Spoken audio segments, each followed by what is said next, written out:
भगाओ भगाओ, गांव में भूत आ गया। तो सभी गांव वाले डंडा और कुल्हाड़ी लेकर भोला के ऊपर लपके। तो भोला बेचारा अपनी जान बचाने के लिए गांव से भाग खड़ा हुआ और अपने खेत में आकर छुप गया। वो सोचता रहा कि सारे गांव वालों ने मिलकर मुझ जिंदा आदमी को भूत बना दिया। बेचारा भोला को कुछ समझ नहीं आ रहा था कि माजरा क्या है। फिर से भोला दूसरी रात को छिपते छिपाते अपने गांव में पहुंचा और अपने घर का दरवाजा खटखटाया। तो उसका भाई उठा और दरवाजा खोला। तो उसका भाई भी डर गया और एक डंडा उठाकर भोला को मारने लपका और जोरों से चिल्लाकर बोल रहा था कि मेरे घर में भोला का भूत आ गया है। ये आवाज सुनकर गांव के लोग जग गए और डंडा कुल्हाड़ी लेकर निकल पड़े। फिर से भोला अपनी जान बचाकर वहां से भाग खड़ा हुआ और अपने खेत में आकर छिप गया। इधर अब तो सारे गांव वाले भोला के भूत से डरने लगे। मोदी जी, इसको कहते हैं शंका का भूत। बेचारे भोला को भूत बना दिया। हाँ लालू जी, सही है।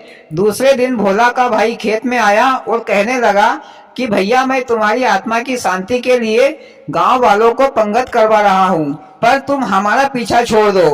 भोला ने ये बातें सुन ली थी। फिर दूसरे दिन भोला चौपाल पर बरगद के पेड़ के ऊपर चढ़ गया और अपनी दावत को उड़ाने वाले लोगों को देखता रहा।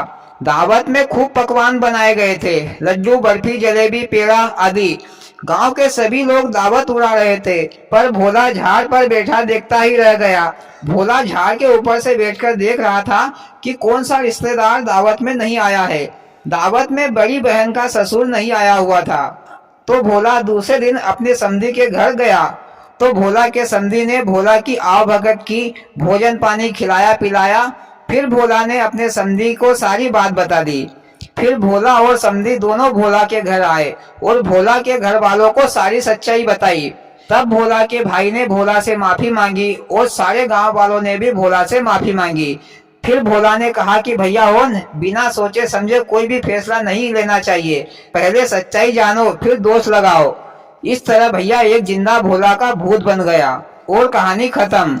मोदी जी, आप कहानी जरा ढंग की सुनाई, मजा आ गया और कुछ सीख भी मिली। और भाइयों, आपको कैसी लगी मोदी जी की कहानी? अच्छी लगी हो तो प्लीज वीडियो को लाइक और चैनल को सब्सक्राइब करें। भोलेनाथ सबके साथ।